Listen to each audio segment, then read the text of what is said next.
அன்பான அனைவருக்கும் உறவுகள், உற்சாகமான காலை வணக்கம். இனிய வணக்கம். அன்பு நேச உறவுகள் அனைவருக்கும் இனிய செவ்வாய்ப்பொழுது மகிழ்வான காலை உற்சாக வணக்கம். 17ஆம் தேதி டிசம்பர் மாதம் 2024 மார்கழி டிசம்பர் போய் மார்கழி வந்து விட்டது. சரி, இணைந்திருக்கின்றோம். இந்த நாள் இனிய நாளாக அமைய இந்த நொடி வரைக்கும் எங்கள் எல்லோரையும் பேச ஆரோக்கியத்தில் உட்கார வச்ச கடவுளுக்கு மறவாத நன்றி பகிர்ந்து இன்று அனைத்து நல்ல தினங்களை கொண்டாடிக்கொண்டிருக்கும் எல்லோருக்குமே இந்த வாழ்த்துக்களையும் கூறியபடி அந்த நான்காட்சிகளுக்குள் உற்சாகத்தோடு இணைந்து செல்லலாம். நேற்று எப்பொழுது எனது பிறந்த நாளை முன்னிட்டு பிறந்த நாளுக்கு வாழ்த்துக்கள், அன்பான வாழ்த்துக்களை கூறிய அன்பான உறவுகள் அனைவருக்கும் மீண்டுமாக எனது நன்றிதனை கூறியபடியே வளமை போல விடம் நிகழ்ச்சிகளுக்குள் இணைந்து செல்லலாம். சிந்தனை நேரம் பொறிச்சொல் 10:30க்கு கேள்விச்சாரம். அதனைத் தொடர்ந்து வஜிதாவின் நிகழ்வு இடம்பெறுகின்றது. வஜிதா கேட்டுக்கொண்டிருந்தால் உங்கள் நிகழ்ச்சி முன்கூட்டி வருகின்றது. அதனைத் தொடர்ந்து வருகின்றது பயனும் பயிர்வும். இலங்கையிலிருந்து வருகின்றார் விருந்தினர். ஆகவே அந்த நேரம் 12 மணிக்கு அது நம்பரை காத்திருக்கின்றது. எல்லோரும் இணைந்து தட்டு கொடுப்புகளையும் கொடுத்து கொள்ளுங்கள் என்று அன்போடு கேட்டபடியே பாலன் வேலுப்பிள்ளை அவர்கள் ஆரம்பித்து வைக்கின்றார் சிந்தனை நேரத்தை. வணக்கம், வாங்க. இனிமையான காலை வணக்கம். அன்பான சகோதரி திருமதி கலைவாணி மோகன், இப்படி நலமாக உற்சாகமா இருக்கீங்களா? நல்லா முச்சா, நீங்க நலம் தானே? நாங்களும் அதே நலத்தோடு உற்சாகத்தோடு இருக்கோம் சகோதரி. நன்றி சகோதரி. அப்படியே முதற்கண் இந்த நாளை காண தந்த என்றென்றும் ஜீவனோடு இருக்கின்ற இயேசுராஜனுக்கு இருதயத்தில் ஆழத்திலிருந்து கோடான கோடி நன்றிகளை சொல்லிக்கொண்டு எங்களோட பாமோத்தின் அதிபர் எங்கள் அன்பு சகோதர திருவாளர் அடாமோன் குடும்பத்தினரையும் மற்றும் கலன் சிறப்புகிற அனைத்து குடும்ப உறவுகளையும் மற்ற எல்லோரையும் எசப்பாதாமை நீங்கள் நிறைவாக நிறைவாக என்றென்றும் சகல ஆசீர்வாதங்களாலும் அவரை நீங்கள் ஆசீர்வதிக்க முடியும் சொல்லிக்கொண்டு அன்றிலிருந்து திரவட்டி மேற்கு வேலுப்பிள்ளை பாலன் இன்னைக்கு சகோதரி 416 சொல்லிக்கொண்டு பழமை போல யோவானுக்கு வெளிப்படுத்தின விசேஷம் 11ஆம் அதிகாரம். இலவாத்தை 19 மட்டும் இருக்குது, நான் 11 மட்டும்தான். யோவானுக்கு வெளிப்படுத்தின விசேஷம் 11ஆம் அதிகாரம், இறைவார்த்தைகள் 1-11 முடிய. புதிய ஏற்பாட்டுல 343வது பக்கம். இயேசுனுடைய பரிசுத்தம் உள்ள நாமத்துக்கு சோதனை. பின்பு கைக்கோலுக்கு ஒப்பான ஒரு அளவுகோல் என்னிடத்தில் கொடுக்கப்பட்டது. அப்பொழுது தேவதூதன் நின்று என்னை நோக்கி, நீ எழுந்து தேவனுடைய ஆலயத்தையும் பலிபீடத்தையும் அதில் தொழுது கொள்ளுகிறவர்களையும் அளந்து பார். ஆலயத்திற்கு புறம்பே இருக்கிற பிரகாரம் புறஜாதியாருக்கு கொடுக்கப்பட்டபடியால் அதை அளவாமல் புறம்பாக்கி போடு. பரிசுத்த நகரத்தை அவர்கள் 42 மாதம் அளவும் மிதிப்பார்கள். என்னுடைய 2 சாட்சிகளும் 2 வஸ்திரமும் உடுத்தி கொண்டிருக்கிறவர்களாய் 1264 தீர்க்க தரிசனம் சொல்லும்படி அவர்களுக்கு அதிகாரம் கொடுப்பேன். பூலோகத்தின் ஆண்டவருக்கு முன்பாக நிற்கிற 2 ஒலிவ மரங்களும் 2 விளக்கு தண்டுகளும் இவர்களே. ஒருவன் அவர்களை சேதப்படுத்த மனதாயிருந்தால் அவர்களுடைய வாயிலிருந்து அக்கினி புறப்பட்டு அவர்களுடைய சத்துருக்களை பட்சிக்கும். அவர்களை சேதப்படுத்த மனதாயிருக்கிறவன் எவனோ அவன் அப்படியே கொல்லப்பட வேண்டும். அவர்கள் தீர்க்கதரிசனம் சொல்லி வருகிற நாட்களிலே மழை பெய்யாத படிக்கு வானத்தை அடைக்க அவர்களுக்கு அதிகாரம் உண்டு. அவர்கள் தண்ணீர்களை இரத்தமாக மாற்றவும் தங்களுக்கு வேண்டும் போதெல்லாம் பூமியை சகலவித வாதைகளாலும் வாதிக்கவும் அவர்களுக்கு அதிகாரம் உண்டு. அவர்கள் தங்கள் சாட்சியை சொல்லி முடித்திருக்கும் போது பாதாளத்திலிருந்து ஏறுகிற மிருகம் அவர்களுடைய யுத்தம் பண்ணி அவர்களை ஜெயித்து அவர்களை கொன்று போடும். அவர்களுடைய உடல்கள் மகா நகரத்தின் விசாலமான வீதியிலே கிடக்கும். அந்த நகரம் சோதோம் என்றும் எகிப்து என்றும் ஞானாந்தமாய் சொல்லப்படும். அதிலே நம்முடைய கர்த்தரும் சிலுவையிலே அறையப்பட்டார். ஜனங்களிலும் கோத்திரங்களிலும் பாசைக்காரரிலும் ஜாதிகளிலும் உள்ளவர்கள் அவர்களுடைய உடல்களை 3.5 நாள் வரைக்கும் பார்ப்பார்கள். அவர்களுடைய உடல்களை கல்லறைகளில் வைக்கப்பட்டார்கள். அவ்விரண்டு தீர்க்கதரிசிகளும் பூமியின் குடிகளை வேதனைப்படுத்தினபடியால் அவர்கள் நிமித்தம் பூமியில் குடியிருக்கிறவர்கள் சந்தோஷப்பட்டு களி கூர்ந்து ஒருவருக்கொருவர் வெகுமதிகளை அனுப்புவார்கள். 3.5 நாளைக்கு பின்பு தேவனிடத்திலிருந்து ஜீவ ஆவி அவர்களுக்குள் பிரவேசித்து அப்பொழுது அவர்கள் காலூன்றி நின்றார்கள். அவர்களை பார்த்தவர்களுக்கு மிகுந்த பயம் உண்டாயிற்று. 3.5 நாளைக்கு பின்பு தேவனிடத்திலிருந்து ஜீவ ஆவி அவர்களுக்குள் பிரவேசித்து அப்பொழுது அவர்கள் காலூன்றி நின்றார்கள். அவர்களை பார்த்தவர்களுக்கு மிகுந்த பயம் உண்டாயிற்று. தொடர்ச்சி சோதரி நாளை தொடர்பு சொல்லிக் கொண்டு பாடல். கர்த்தருடைய பரிசுத்தமுள்ள நாமத்துக்கு ஸ்தோத்திரம். இயேசு ராஜனே உம் திவ்ய கிருபையே பட்டு போன எந்தன் வாழ்வை செழிக்க வைத்ததே. இயேசு ராஜனே உம் திவ்ய கிருபையே பட்டு போன எந்தன் வாழ்வை செழிக்க வைத்ததே. உயிருள்ள நாளெல்லாம் உம்மை உயர்த்துவேன், வாழ்கின்ற நாளெல்லாம் உமக்காயோடுவேன். உயிருள்ள நாளெல்லாம் உம்மை உயர்த்துவேன், வாழ்கின்ற நாளெல்லாம் உமக்காயோடுவேன். இயேசு ராஜனே உம் திவ்ய கிருபையே பட்டு போன எந்தன் வாழ்வை செழிக்க வைத்ததே. இயேசு ராஜனே எல்லாராலும் நான் தள்ளப்பட்டாலும்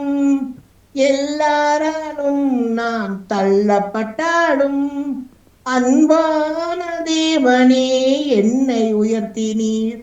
அன்பான தேவனே உம்மை உயர்த்தினீர். உயிருள்ள நாளெல்லாம் உம்மை உயர்த்துவேன், வாழ்கின்ற நாளெல்லாம் உமக்காய் ஓடுவேன். உயிருள்ள நாளெல்லாம் உம்மை உயர்த்துவேன், வாழ்கின்ற நாளெல்லாம் உமக்காய் ஓடுவேன்.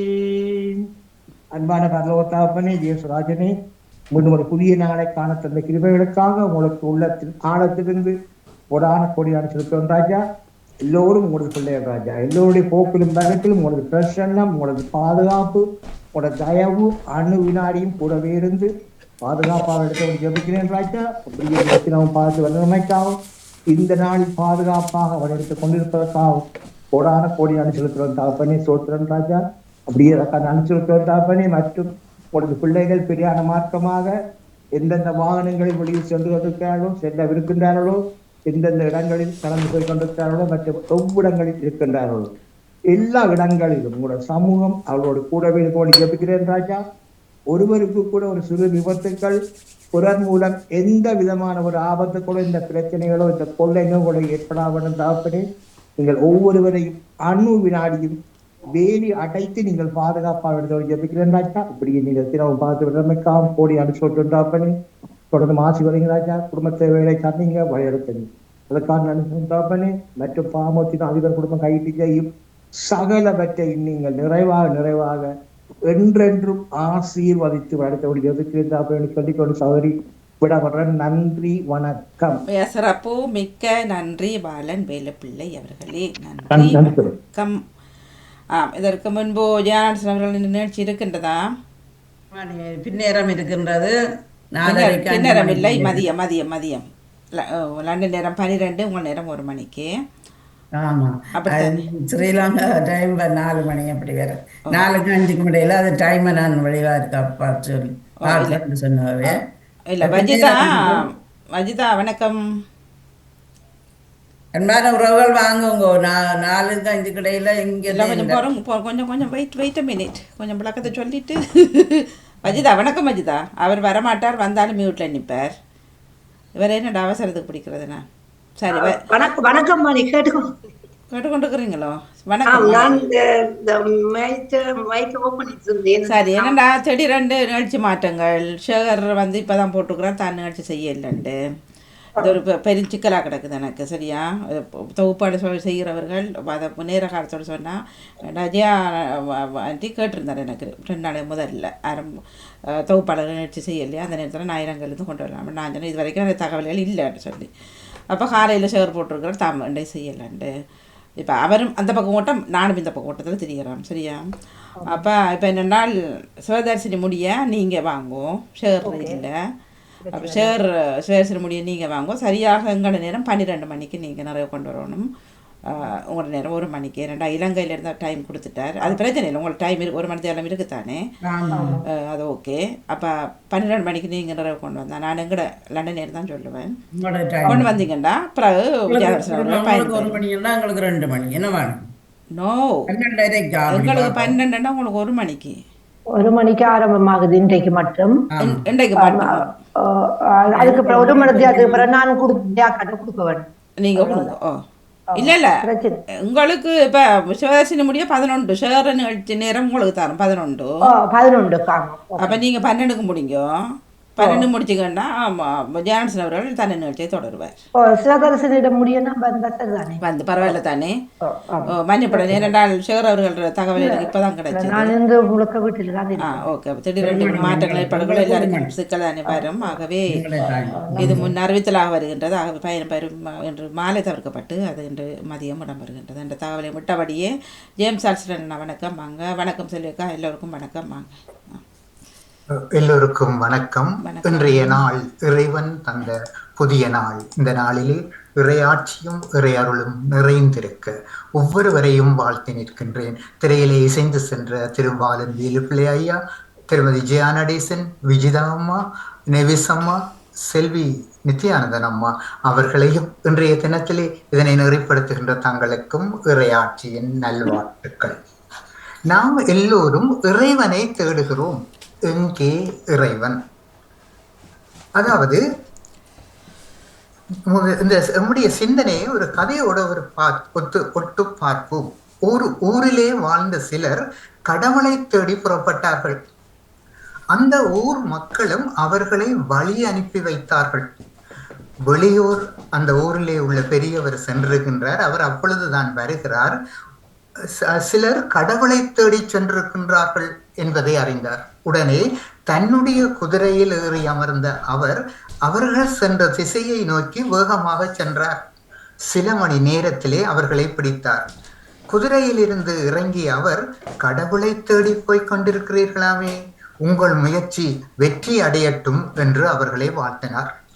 பின்னர் திரும்பவும் தன்னுடைய குதிரையிலே ஏறி அமர்ந்த அவர்கள் செல்லும் வழியிலே குதிரையை ஓட்டத் தொடங்கினார். அவர் ஊர் திரும்பாமல் தங்களுக்கு பின்னால் வருவதை கண்ட அவர்கள் வியப்படைந்தார்கள். ஒருவர், பெரியவரே, ஊர் திரும்பாமல் ஏன் எங்களுக்கு பின்னால் வருகிறீர் என்று கேட்டார். என் குதிரையை தேடி வந்தேன், வழியில் உங்களை பார்த்து வாழ்த்தினேன், மீண்டும் என்னுடைய குதிரையை தேடி புறப்பட்டு விட்டேன். குதிரையை கண்டுபிடித்த பின்புதான் நான் ஊர் திரும்ப முடியும். குதிரை கிடைக்காமல் ஊர் திரும்ப மாட்டேன் என்று அவர் சொன்னார். குதிரை மீது அமர்ந்தபடியே குதிரையை தேடுகிறாரே, இவரை போல் முட்டாள் யார் இருக்க முடியும் என்று எண்ணி சிரித்தார்கள். ஏன் சிரிக்கிறீர்கள் என்று கேட்டார் அவர். குதிரையின் மீது அமர்ந்திருக்கிறீர்கள், உன் கண் எதிரே குதிரை இருக்கிறது. அப்படி இருக்க குதிரையை தேடி போவதாக சொன்னால் சிரிக்காமல் என்ன செய்வது என்றனர். உடனே அவர் அவர்களை பார்த்து, நீங்கள் கடவுளை தேடி செல்வதாக சொல்லிக்கொண்டு உங்களுக்குள்ளே இருக்கும் கடவுளை தேடி அலைகிறீர்கள். அதற்காக நான் உங்களை பார்த்து சிரித்தேனா என்று கேள்வி கேட்டார். அப்பொழுதுதான் அவர்களுக்கு உண்மை புரிந்தது. தங்கள் தவற்றை உணர்ந்த அவர்கள் அவரோடு சேர்ந்து ஊர் திரும்பினார்கள். உண்மையிலே எங்களுக்குள்ளே வாழுகின்ற இறைவனை நாம் கண்டு கொள்ளாமல் இறைவனை நாம் எங்கெங்கோ தேடுகிறோம். ஆனால் அருகிலே இருக்கிற இறைவனை நாம் மறந்து விடுகின்றோம். அன்பு நிறைந்த ஆண்டவா, அமைதியின் தூதுவனாய் என்னை பயன்படுத்தும். பகையுள்ள இடத்தில் பாசத்தையும், மனவேதனை உள்ள இடத்தில் மன்னிப்பையும், ஐயமுள்ள சூழலில் விசுவாசத்தையும், அவநம்பிக்கையுள்ள மனதில் நம்பிக்கையையும், இருள் சூழ்ந்த இடத்தில் ஒளியையும், துயரம் நிறைந்த உள்ளத்தில் மகிழ்ச்சியையும் வழங்கி எனக்கு அருள் புரியும். நான் ஆறுதல் பெறுவதை விட ஆறுதல் அளிக்கவும், பிறர் என்னை புரிந்து கொள்ளுவதை விட பிறரை புரிந்து கொள்ளவும், பிறருக்கு அன்பை அளிக்கவும் எனக்கு அருள் தாரும். இந்த வேளையிலே பிறந்த தினத்தினை கொண்டாடுகின்றவர்கள், என்னுடைய பிறந்த தினத்தினை யாராவது கொண்டாடுவார்களா என்று ஏங்கி நிற்கின்றவர்கள், என்னுடைய ஒரு தொலைபேசி அழைப்பிற்காக காத்திருக்கின்ற வயோதிக உள்ளங்கள், வெளியே வந்து நின்று என்னுடைய பிள்ளை என்னை வந்து பார்க்கும் என்ற நம்பிக்கையோடு காத்து நின்று அது சந்திப்பு நிகழாமல் அழுது கொண்டு செல்லுகின்றவர்கள், இன்றைய தினத்திலே இறந்தவர்களுக்காக கரமேந்தி நிற்கின்றவர்கள் அனைவரையும் இந்த வேளையிலே நினைக்கின்ற வேளையிலே இந்த தளத்திலே இசைந்து நிற்கின்ற ஒவ்வொருவரையும் இறைவன் ஆசீர்வதிக்க வேண்டி, இன்னும் குறிப்பாக இந்த தளத்தினை நெறிப்படுத்துகின்ற தங்களுக்கு தங்களுடைய பிறந்த நாள் என்று அதற்கும் இறைவன் ஆண்டவன் ஆசீர்வதிக்க அருள் தர வேண்டுகின்றேன். ஏனென்றால் அன்று பிறந்தீர்கள், இன்று பிறந்த நாள் வாழ்த்தி சொல்லுகின்றோம். இதற்குள்ளே பெரிய இடைவெளி, வினாக்கள், வெற்றிகள், தோல்விகள் எல்லாம் இருக்கின்றன. இத்தனையிலும் இறைவன் உங்களோடு இருந்திருக்கின்றார். அதற்கும் இறை நன்றி கூறி விடைபெறுகிறேன். நன்றி, வணக்கம். மிக்க மிக்க நன்றி அண்ணா, நன்றி, வணக்கம். சரதிருத்தம் நேற்று 16 பிறந்து மார்கழி. நன்றி, மிக்க நன்றி, வாழ்த்துக்களுக்கு நன்றி. வாருங்கள் ஜெயநாடு செல்வர்களே, வணக்கம். இனிய காலை உற்சாக வணக்கம். கலைவாணி மோனுக்கு, நடாமோன் அவர்களுக்கு, அனைத்து பாமூர்களுக்கும் எனது எங்கணிந்த காலை வணக்கத்தை கிறிஸ்தாசுடன் கூறிக்கொண்டு நன்றியும் வந்து ஜானடே. இன்று திருவரை காலம் 3ஆம் வாரத்தின் 2ஆம் நாள் செவ்வாய்க்கிழமை 8036வது ஆக்கமாகும். கிறிஸ்தவ நற்சிந்தனை.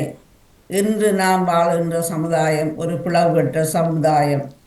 இதில் அகந்தையும் செல்வமும் கொண்டு வாழ்பவர்களும் ஏழ்மையும் வறுமையும் கொண்டு வாழ்பவரும் இருக்கின்றனர். சமுதாயத்திலே இன்று இவர்களுக்கு இருக்கின்ற இடைவெளி அதிகரித்து கொண்டே இருக்கின்றது. இன்று ஆண்டவர் அகந்தை கொண்டு ஒடுக்குவதை பணியாக கொண்டு இருக்கின்றது. அகந்தை கொண்டு ஒடுக்குவதை பணியாக கொண்ட மக்களினை பார்த்து ஐயோ கேடுகின்றார். சமூகம் மனிதனை அவருடைய பிறப்பின் அடிப்படையை தீர்மானிக்கின்ற சமூகமாக இருக்கின்றது. இவர் இந்த வேலை தான் செய்ய வேண்டும், இப்படித்தான் வாழ வேண்டும் என ஒருவரிட பிறப்பை அதனை தீர்மானிக்கின்றது. அதை போல ஒரு சில பதவிகளும் சந்ததியின் வழியாக தொடர்கின்றன. வாரிசு அரசியல் இன்றைய அரசியலில் தவிர்க்க முடியாததாக விளங்குகின்றது. ஆனால் இன்றைய நற்செய்தி வாசகம் ஒருவருடைய பிறப்பினால் உயர்வு வந்துவிடாது, ஒருவருடைய செயல்களினால் தான் உயர்வு வரும் என்ற இயேசுவின் தலைமுறை அட்டவணை மூலம் தெரியப்படுத்துகின்றது. தலைமுறை அட்டவணையில் இடம்பெற்றுள்ள அனைவரும் யூதவன் குலத்தில் பிறந்தவர்கள் என்பதால் அல்ல, மாறாக ஏதாவது ஒரு வகையில் அவர்களின் செயல்பாடுகள் மீட்பு திட்டத்தில் பங்கெடுக்க வைக்கின்ற வகையில் அவர்கள் தலைமுறை அட்டவணையில் பதிவாகி இருக்கின்றார்கள். ஒவ்வொருவரும் தான் செய்த செயல்களால் அட்டவணையை அலங்கரித்தவர்களாக தவிர தங்களுடைய பிறப்பினால் அட்டவணையை அபகரித்தவர்கள் அல்ல என்று நாமும் ஒருவரை பிறப்பினால் தீர்மானிப்பதற்கு பதிலாக அவருடைய செயல்களை கண்டு அவர்களை பற்றி நாமும் தீர்மானிப்போமாக.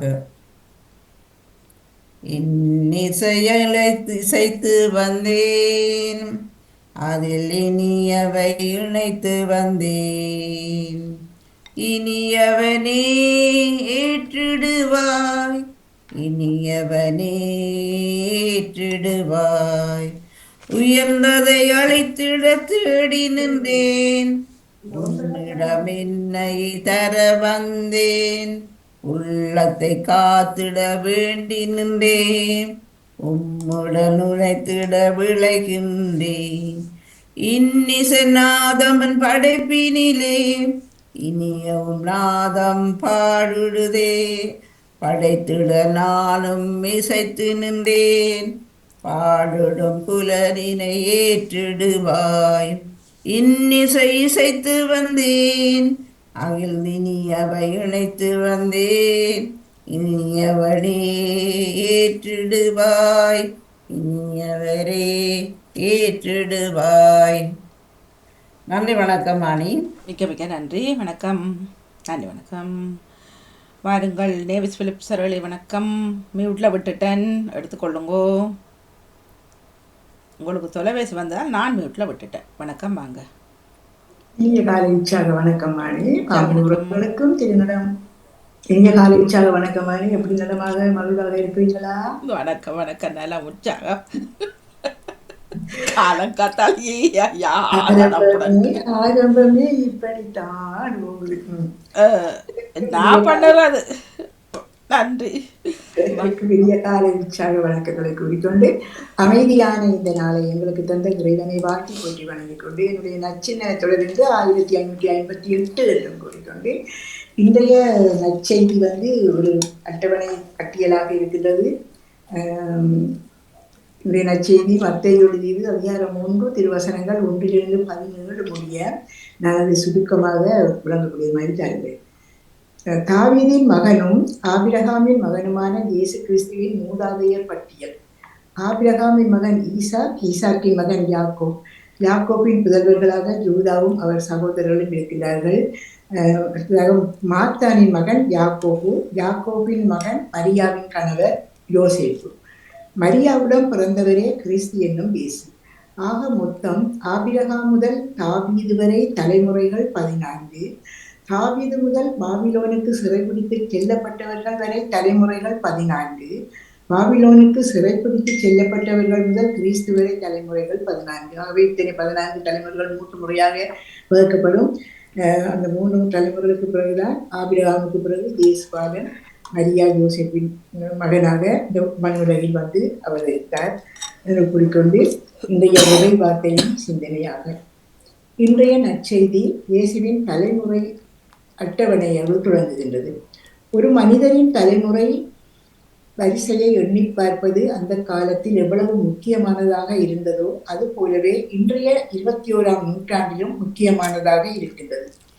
ஒரு மனிதரின் நற்பண்புகளும் நல்லியல்புகளும் பெற்றோர் மற்றும் மூதாதைய தலைமுறையினரிடமிருந்தே வருகின்றன. உளநலப் பண்புகள், படைப்பாற்றல், தலைமை பண்பு, நோய் எதிர்ப்பு ஆற்றல், அறிவு கூர்மை போன்றவை அனைத்துக்கும் நாம் மட்டுமல்ல பொறுப்பு. நம் முன்னோரிடமிருந்தே பெற்றுக் கொள்ளுகின்றோம் என்பதை இன்று அறிவியல் நமக்கு நிரூபித்து விட்டது. எனவே நல்ல முன்னோரிடமிருந்து உடல் உள்ள சமூக நலன்களை பெற்றுக் கொள்கின்றோம். நமது முன்னோர் ஆற்றலும் நன்மைத்தனமும் குறைந்தவர்களாக இருந்தால் நாமும் அப்படியேதான் இருப்போம், பெரிய முயற்சிகள் எடுக்காவிட்டார். எனவே தலைமுறை அட்டவணை என்பது மிகவும் முக்கியமானது. நமது வருங்கால சந்ததியினருக்கு நாம் விட்டு செல்லும் பெரும் செல்வம் இன்றைய தலைமுறைதான். எனவேதான் உடல் உள்ள ஆன்ம நலத்தோடு வாழ்ந்து அடுத்த தலைமுறையினரையும் அவ்வாறே வாழ வழிவகுப்போம். இன்றைய திருவருகை காலம் இதையே சுட்டி காட்டுகின்றது. ஒரு குழந்தை உலகத்தில் பிறக்கும் போது அந்த குடும்பம் வம்சாவளி குடும்ப சொந்தங்களின் விரிவாக்கமாக குழந்தை பிறப்பு அமைகின்றது. கடவுள் மனிதனாகின்றார். அறிவு கட்டாத இறைத்தன்மை கொண்ட கடவுள் மனித உருவெடுக்க திருவுளம் கொண்டு தன் உயர்நிலையை துறந்து குறைபாடுகளும் களங்கமும் நிறைந்த தாழ்நிலையை மேற்கொண்டார். தன் படைப்புகளாகிய மனித இனத்தோடும் உறவாட முன்வருகின்றார். உலக மக்களின் மீட்புக்காக தன்னையே பலியாக ஒப்புக் கொடுப்பதற்கு இஸ்ராயேல் முதற்பெரும் தந்தையான ஆபிரகாமின் குடும்பம் பரம்பரையில் துளிர்க்கின்ற தளிராகவேதான் தோன்ற சித்தமாகின்றார். இரக்கமும் கருணையும் நிறைந்த இறைவா, உம்முடைய தெய்வீக அன்பின் வல்லமையை உமது திருமகனாகிய இயேசுவின் வழியாக வெளிப்படுத்தினீர். அருட்பெருக்கின் நிறைவான உம் அன்பை எங்கள் குடும்பத்தாரோடும் அயலவரோடும் பகிர்ந்து கொள்ளும் துணிவை எங்கள் இதயத்தில் பொழிவீராக. ஆமேன் என்று வேண்டிக்கொண்டு ஒன்று நான் கண்டே இறையாட்சி மலர கண்டேன், எங்கும் மனங்கள் மகிழ கண்டேன். இன்ப கனவொன்று நான் கண்டேன், இயேசுவின் அருளினை ஏழைகள் அமர கண்டே இறை அன்பின் அகிலமே ஒன்றேன் உணர்ந்தே நின்றேன் இயேசுவின் அருளினை ஏழைகள் அமர கண்டேன் இறை அன்பினில் அகிலமே ஒன்றென உணர்ந்தே நின்றேன் பிறக்கென வாழ்ந்திடும் மனிதர்கள் பலரை கண்டேன் பிறக்கென வாழ்ந்திடும் மனிதர்கள் பலரை கண்டேன் பிறர் நலம் பேணிடும் பணியிலே இணைத்தேன் எந்தன் வாழும் பொருளறிந்தேன் இந்த கனவொன்று நான் கண்டேன் அன்பே அனைவருக்கும் ஆக்கம் என அறிந்தேன் அகல் சுதந்திரமே எங்கும் மொழி என கண்டு கொண்டே அன்பே அனைவருக்கும் ஆக்கம் என அறிந்தே அகல் சுதந்திரமே எங்கும் மொழி என கண்டு கொண்டே நீதியின் பாதையில் யாவரும் நடக்க கண்டே நீதியின் பாதையில் யாவரும் நடக்க கண்டே நிதமும் புதுமை வாழ்வில் சேர கண்டே அன்பில் நிறைவை நான் கண்டேன் இந்த கனவொன்று நான் கண்டேன் திரையாட்சி மலர் கண்டேன் மனங்கள் மகிழ கண்டேன் இந்த கனவொன்று நான் கண்டேன் என்று நிபுணர் திருமதி வாணிமோகன் உங்களுக்கு இந்த அதிகாலை பொழுது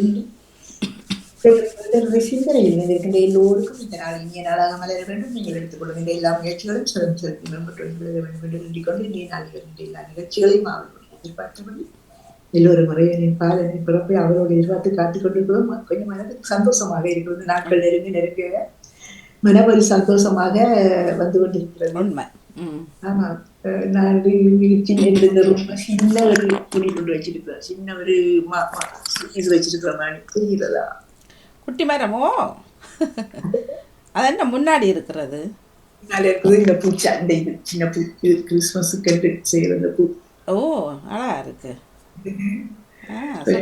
கொஞ்சம் கொஞ்சம் துப்புரவாக்கி எல்லாம் செய்து கேட்டு நல்லா மாற்றி இருக்கிறேன். செய்ய மனசை கொஞ்சம் சந்தோஷம், கவலைகளை பறந்து நாங்க வந்து வெளியில வருவோம் மாட்டோம். உண்மைதான் அதான் தேவை. கிறிஸ்துமஸ் காலம் மட்டும் கொஞ்சம் எல்லாம் சந்தோஷம் தானே, நல்லா இருக்கும். கேட்கலாம் செய்யறது, பலகாரங்கள் செய்யறது எல்லாம் சந்தோஷம். புது வருஷம் மாதிரி தானே. நன்றி. புது வருஷத்துக்கு ஒருத்தரும் பெருசா வராது இல்ல ஒவ்வொரு எங்கட அந்த விழாக்கள் வந்து எங்களுக்கு ஒரு வருஷங்கள் தானே, அப்ப ஒரு சந்தோஷம் தானே. ஒவ்வொன்றும் செய்யக்குள்ள மனமும் மகிழ் அடையும். கிறிஸ்மஸ் தான் ஃபேமிலியோட கொண்டாடுவாங்க. கிறிஸ்மஸ் நியூ இயரை அவங்க ஃப்ரெண்ட்ஸ் மாரோட அங்கே போயிடுவாங்க. அப்புறம் வீடுகளுக்கு நம்ம திரும்பி வர மாட்டாங்க. கிறிஸ்மஸ் உண்டுதானே. கிறிஸ்மஸ் தான் கொஞ்சம் சந்தோஷமா இருக்கும். ஓகே, மகிழ்ச்சி. இந்த மகிழ்ச்சி தொடர வாழ்த்துக்கள். நன்றி. நன்றி. ரஜிதா அவர்கள் வாங்க. வணக்கம். ராஜினி அக்காவை காணோம். அனைவருக்கும் அன்பான வணக்கத்தை கூறிக்கொண்டு, வாணி எப்படி நலமாக இருக்கிறீர்கள்? சூப்பரா இருக்கிறோம். ஆமாம், நேற்று நிறைய அழகான பாடல்கள் உண்மையிலே மீண்டும் மீண்டும் கேட்கக்கூடியதாக இருந்தது. எங்க கேட்டீங்க? மீண்டும் திருமணிக்கு ரிப்பீட்டே கேட்கறேன். இல்ல இதுல கேட்டேன், நான் குரூப்ல வந்து அதுல கேட்டுப்பா மேடம். வேற மறு ஒளிபரப்பு யாரும் கேட்டதா இல்லை தானே. நான் நேற்று வரக்குள்ள லேட் ஆயிடுச்சு வீட்டை போல. வாங்க வாங்க வாங்க வாங்க. கம்ப கொடுத்து அடி வாங்கக்கூடாது. வாழ்க்கைகளை குறிக்கொண்டு வாங்கி எனது சிந்தனையாக வேதனையை வேட்டையாடி சத்தியத்தை நிலைநாட்டிய அன்பு தாய் மரியம் அலைஹிஸ்ஸலாம் அவர்களை பற்றி அல் குர்ஆன் என்ன சொல்லுகிறது? வேதனையை வேட்டையாடி சத்தியத்தை நிலைநாட்டிய அன்பு தாய் மரியம் அலைஹிஸ்ஸலாம். இப்ப 2 மார்க்கங்களால் மேன்மைப்படுத்தப்பட்ட ஒரு தாய் என்று சொன்னால் மரியம் அலைஹிஸ்ஸலாம். அதே போல மூசா நபி அவங்களோட இந்த பிராவுண்ட மனைவி ஆசியா அவங்களையும் சொல்வார்கள். அந்த என்னன்னு சொன்னா இஸ்லாமிய மார்க்கத்தை சொல்லப்படுது. தயவு செய்து உங்களோட மார்க்கத்தில் எப்படி சொல்லியிருக்கோ அதை எனக்கு தெரியாது, முரண்படாதீர்கள். இஸ்லாமிய மார்க்கத்தில் குர்ஆன் சொல்லப்படுறதை நான் ஒத்தி வைக்கிறேன். ஆதம் அலைஹிஸ்ஸலாம், நூஹ் அலைஹிஸ்ஸலாம், இப்ராஹிம் அலைஹிஸ்ஸலாம் அவர்களை அல்லாஹ் இவ்வுலகுக்கு மேன்மைப்படுத்தி காட்டியுள்ளார். அவங்களோட சந்ததிகளை மேன்மைப்படுத்தியுள்ளார், ஆதாரப்படுத்தியுள்ளார். அதுபோல இம்ரானின் சந்ததிகள் தான் மரியம் அலைஹிஸ்ஸலாம் அவர்கள். அவங்களோட சந்ததியையும் அல்லாஹ் மேன்மைப்படுத்தியுள்ளார். அதற்கு உதாரணமாக ஈசா நபி அவர்களை நாங்கள் எடுத்துக்கொள்ளலாம். இம்ரான் என்பவர் தான் ஈசா நபி அவர்களின் தாய் வழி பாட்டனார். மரியம் அலைஹிஸ்ஸலாம் தந்தை மரியம் அலைஹிஸ்ஸலாம் அவர்களின் தந்தையும் அவர்கள். இம்ரான் அலைஹிஸ்ஸலாம் அவர்களின் குடும்பத்துக்கு அல் குர்ஆன் ஒரு அத்தியாயத்தையே இறக்கியுள்ளார். அந்த குர்ஆனில் இந்த முக்கியமானவர்களை பற்றி பேசப்பட்டிருக்கிறது திருமறையில். இப்ப குர்ஆன் உங்களுக்கு தெரியும், கிரா குகையில் இறங்கப்பட்டது. அது காலத்துக்கும் நேரத்துக்கும் மேற்ப வானவில் ஜிப்ரீல் அலைஹிஸ்ஸலாம் மூலமாக அந்த குர்ஆன் முதல் இறங்கப்பட்ட அத்தியாயம் இக்ரஹு, ஓதுவீராக சிந்திப்பீராக என்று சொல்லப்படுகிறது. காலத்துக்கும் நேரத்துக்கும் ஏற்ற மாதிரி அந்த திருமறைகள் கொஞ்சம் கொஞ்சமாக வானத்திலிருந்து முகமது நபிக்கு இப்ராஹிம் அந்த ஜிப்ரீல் அலைஹிஸ்ஸலாத்தால எழுத கொடுக்கப்பட்டது. ஏனென்று சொன்னால் அல்லாஹ் அவரை எப்படி தெரிவு செய்து எடுத்தான் என்றால், எழுத தெரிய முடியாத ஒரு உம்மி நபி, உம்மி என்றால் அரபில் எழுத படிக்க தெரியாதவர், அவரை தெரிவு செய்தார்கள். ஏனென்றால் எழுத படிக்க தெரிந்தவர்கள் அதை மாற்றி அமைத்துக் கொள்வார்கள் என்பதற்காக அவர்களை கண்டித்து ஓதுங்கள் என்று சொல்லி அந்த சக்தியை இறைவன் அவருக்கு கொடுத்து மனப்பாடம் வைத்து அவர் மற்றவரிடம் ஒப்புவிக்கப்பட்டு அந்த குர்ஆன்கள் வெளியிடப்பட்டன. அப்படி ஒரு அத்தியாயத்தை அல்லாஹ் மரியம் அலைஹிஸ்ஸலாம் அவங்களுக்காக, அவங்களோட சந்ததிகளுக்காக இறக்கப்பட்டிருக்கிறார். அது ஆளும் இம்ரான் என்ற ஒரு அத்தியாயமாகப்படுகிறது. குர்ஆனில் 3வது அத்தியாயத்தில் சொல்லப்படுகின்றது. தனக்கு ஆண் குழந்தை இல்லையே, பிறக்க வேணும் என்று மரியம் அலைஹிஸ்ஸலாத்திடம் தாயார் வேண்டிக் கொண்டிருக்கிறார், இறைவனை பிரார்த்திக்கின்றார். எனக்கு ஒரு ஆண் குழந்தை கிடைத்தால் நான் அதை இறைவனுக்காக அர்ப்பணம் செய்வேன் என்று அவர் பிரார்த்தனை செய்யும் போது அவர் கருவுறுகின்றார், குழந்தையை பிரசவிக்கின்றார். அது பெண் குழந்தையாக இருக்கிறது. அப்ப அதிர்ச்சியம் அடைகின்றார். நான் ஆண் குழந்தையை தானே கேட்டேன், ஏன் எனக்கு இறைவன் பெண் குழந்தையை தந்து விட்டார் என்று அவர் அதிசயமாக இருக்கும் பொழுது இறைவனிடம் இந்த கட்டளை வருகின்றது, அந்த குழந்தையை நீங்கள் வளர்த்து கொள்ளுங்கள், அல்லாஹ் மேன்மைப்படுத்துவான் என்று சொல்லப்படுகின்றது. அதுக்கு பிறகு அவர் என்ன செய்கிறார் என்று சொன்னால், அந்த குழந்தையை சக்கரியா என்ற ஒருவரிடம் கொடுக்கின்றார். அந்த குழந்தையை அவர் பராமரிப்பில் அந்த குழந்தை ஒரு ஒரு பொதுவான இடம், ஒரு பள்ளிவாசல் மாதிரி ஒரு இடத்திலிருந்து கண்காணிப்போடு வளர்க்கிறது அந்த குழந்தை. அந்த குழந்தை அந்த குழந்தை வளர்ந்திருக்க போது எந்த நேரம் பக்தியோட குழந்தையாக இருக்குமா. மரியம் அலைஹிஸ்ஸலாம் சின்ன வயசுல இருக்கும்போது இவர் சக்கரியா அலைஹிஸ்ஸலாம் அவர்கள் வெளியால போனவன் அந்த குழந்தை சாப்பிட்டு கொண்டிருக்குமா. அப்ப கேப்பா, என்ன நீ சாப்பிடுற, ஒருத்தர் சாப்பாடு தரலையே என்று கேட்ட உடனே எனக்கு வச்சுட்டு போனாங்கன்னு சொல்லுமா அந்த குழந்தை. அப்ப பார்த்தா ஜிப்ரீல் அலைஹிஸ்ஸலாம் வந்து அந்த குழந்தைக்கு உணவை கொடுத்திருக்காரு. இறைவன் மூலமாக குழந்தைக்கு அந்த உணவு கொடுக்கப்பட்டிருந்தது. அப்ப அந்த குழந்தை பருவத்திலேயே இறைவன் அந்த குழந்தையை தெரிவு செய்து கொண்டார். அப்படி வளர்ந்துட்டு வரும்போது அவர் பருவம் அடைகின்றார். அந்த பருவ வயதை அடையும் போது ஒரு நாள் அவர் இருக்கும் பொழுது வானதூதர் ஜிப்ரீல் அலைஹிஸ்ஸலாம் அவர் வருகின்றார்கள். அவர் இறக்கையோட உள்ளவர், எல்லோருக்கும் தெரியும். வானத்தை பறந்து வரக்கூடியவராக இந்த இறக்கை அவர் பறக்கக்கூடிய சக்தியை இறைவன் கொடுத்திருந்தார். வந்திருக்கும் பொழுது அவரை கண்டோன்னா பயப்படுகின்றார். பயப்பட்டோன்னு அவர் சொல்கின்றார், உனக்கு ஒரு குழந்தையை இறைவன் தருவதற்காக இருக்கின்றார். அப்ப அவர் கேட்கிறார், நான் கல்யாணம் முடிக்கல. பயப்படுகின்றார், நான் கல்யாணம் முடிக்கல, எனக்கு ஆண் துணை இல்லாம எப்படி குழந்தை வரும் என்று கேட்கின்றார் என்று சொல்ல அவர் என்ன செய்கின்றார், ஒரு ரூஹு என்று சொல்வார்கள், அதை ஒரு அவையே தழுவுன ஒரு காற்று அணித்த மாதிரி இருந்திக்காம். ஒரு காற்று வந்து அவையை கட்டின மாதிரி இருந்திக்காம். அதுக்கப்புறம் அவைக்கு ஒன்றுமே இல்லை, அவர் மயக்கம் விழுந்து விட்டார். அப்ப அதுக்கு பிறகு அவ கருத்தரிக்கின்றார்.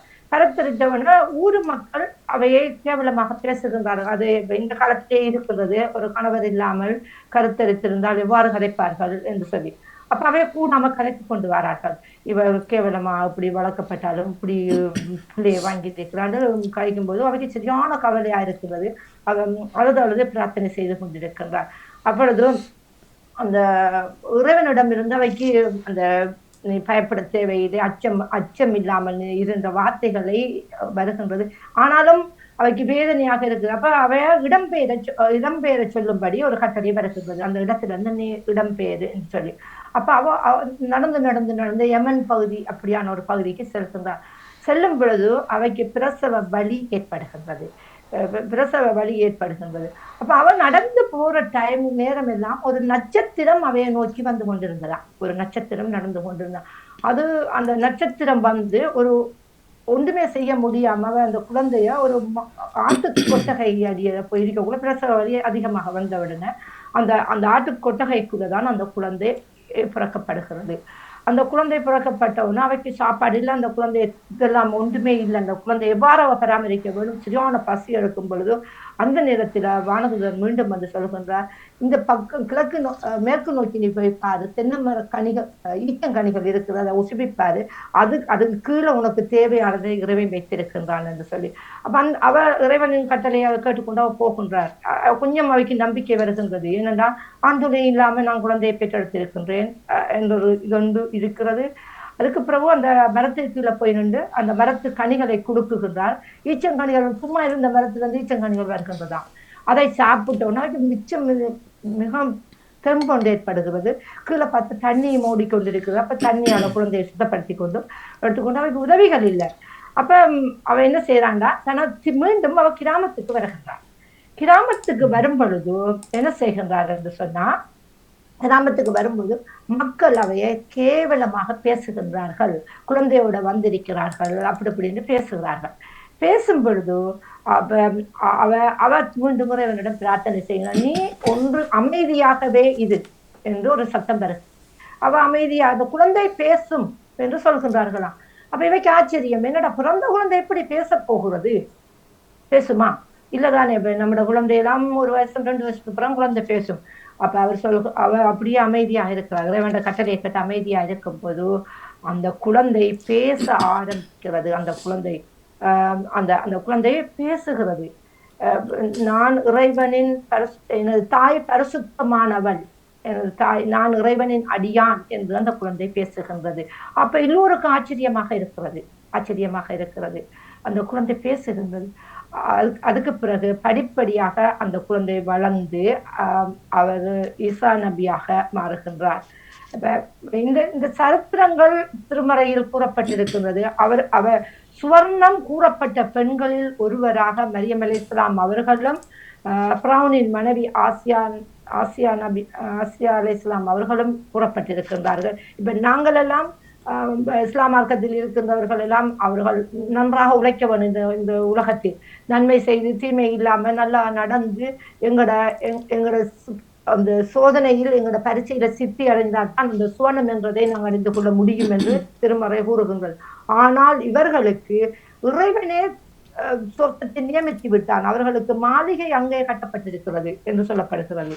மரியம் அலைஹிஸ்ஸலாம் அவர்களுக்கும் ஆசியா நபியால் முக்கியமாக சொல்லப்பட்ட 4 பெண்கள், குர்ஆனில் விளிக்கப்பட்ட பெண்கள், அந்த பாத்திமா அலைஹிஸ்ஸலாம் அவர்கள் முகமது நபி ஸல்லல்லாஹு அலைஹி வஸல்லம் அவர்களின் மகளார். 2வது ஹதிஜா நாயகி அவர்கள் முகமது நபி அவர்களின் மனைவியார். 3வது சொல்லப்பட்டது மரியம் அலைஹிஸ்ஸலாம் ஈசா நபி அவர்களின் தாயார்.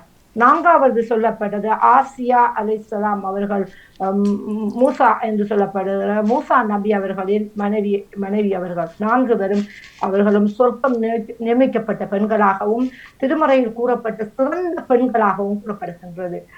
இதுக்கு பிறகு ஈசா நபியிட நிறைய வரலாறுகள், அவர் உலகத்துக்கு கண் தெரியாதவர்களுக்கு கண் பார்வை கொடுத்திருக்கின்றார்.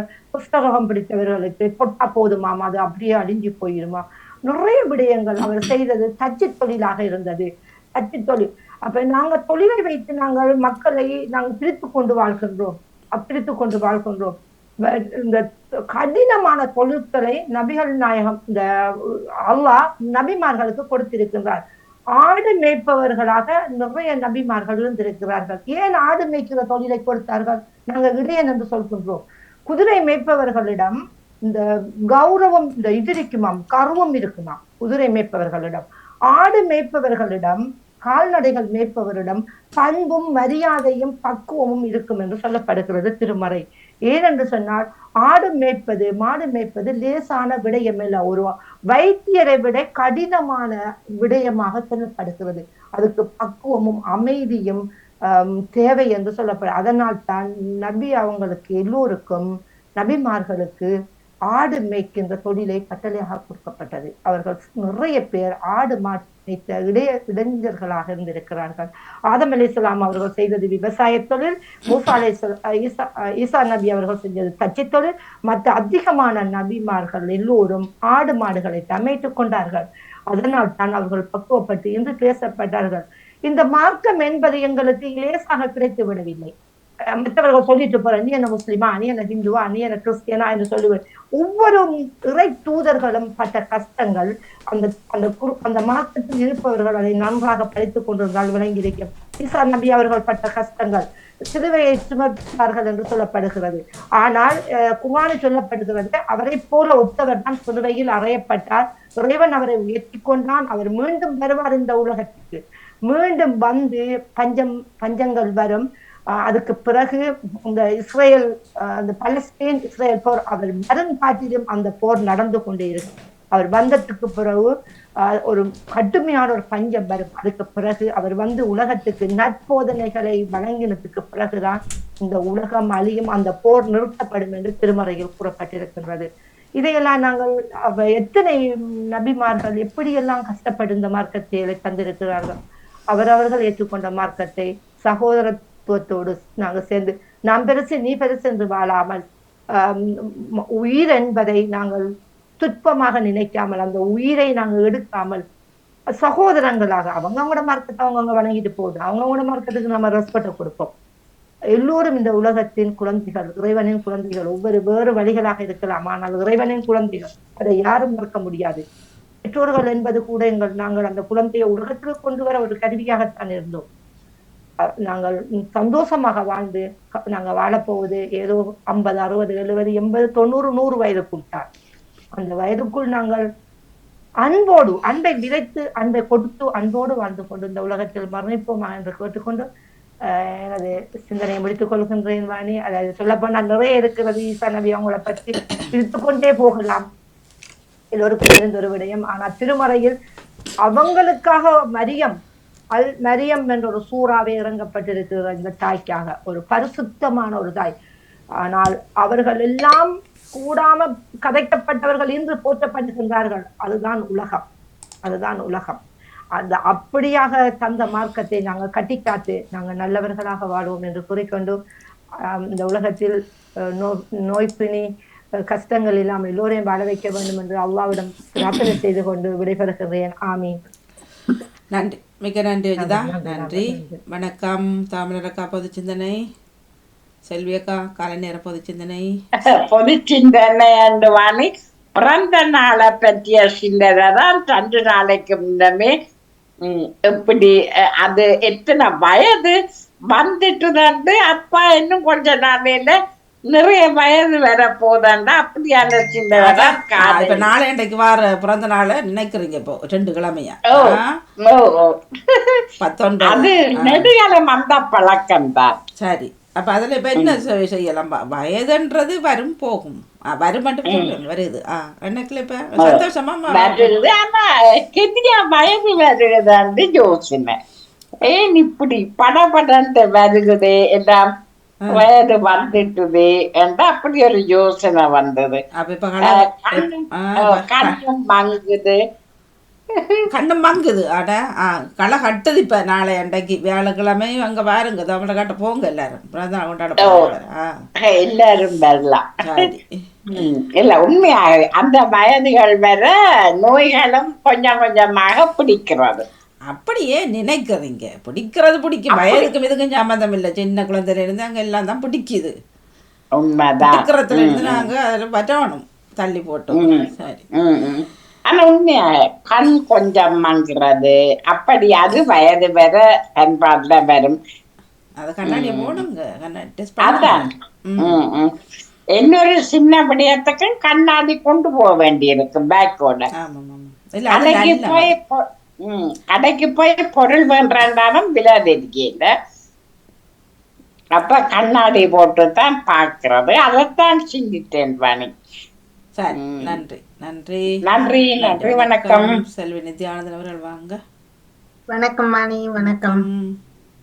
எப்படி பர்த்டே எல்லாம் எல்லாம் அந்த மாதிரி கட்டி களைச்சு போயிருக்கிறேன். அதை நாவூர் படுத்துறதுக்கு ஏதோ ஒன்று வருந்தானே இதுக்குள்ளாடி இருந்து. அப்போ நாவூரும் படுத்தியாச்சு 10 கலக்கி போச்சுதான். கலக்கி விட்டு கலக்கி போய் எல்லாம் இதண்டு இப்ப களைச்சு போயிருக்கிறேன். கலக்கி போட்டீங்களா? நான் கலக்கி போட்டீங்கல்ல. கலக்கி காலையில கலக்கணும் தானே. கலக்கியும் போய் களைச்சும் போய் பிறகு கலக்கியும் ஆச்சு. சாப்பிட்டுட்டு கலக்கல. அதைத்தான் சொல்றேன், பிறகு கலக்கியும் ஆச்சு. என்ன சாப்பாடு வாணி? நேற்று நிறைய சாப்பாடுகள், பொங்கல் வடையெல்லாம் செய்தது. பிறகு இரவு நல்ல உரப்பற வடையை செய்ய எல்லாம் முடிய களைச்சு போய் பிறகு கலக்கிட்டு திரும்ப களைப்பு. இப்படி வந்தது, கலக்கி இப்ப களைப்பு. சரி, நல்லதானே வாணி, ஒரு சந்தோஷம் தானே. சந்தோஷம். நன்றி, மிக மகள் மிக மகள். வயது போகுதுன்னு சொல்லிட்டு அழுகுறாங்க. இல்ல இல்ல, கண் கொஞ்சம் பார்வமாக்குது, மற்றும்படி அதெல்லாம் உங்களுக்கு இந்த வயதுல கண் பார்வை மங்குது என்று அழுகுறீங்க. நாங்கள் அப்ப 40 வருஷத்துக்கு முதலே அழாமதானே இருந்தோம். இப்ப சின்ன குட்டியால கண்ணாடிகள் தானே அக்கா போடுகின்றாங்க. அதை பத்தி ஒண்ணும் கவலைப்படக்கூடாது. கண்ணுக்கு ஆபரேஷன் செய்து போட்டு கண் வந்து பார்வை குறைவா இருக்குது, பார்வை சரியா இருக்குன்றது பார்க்க கண்ணாடியா போடுங்க, பரவாயில்ல.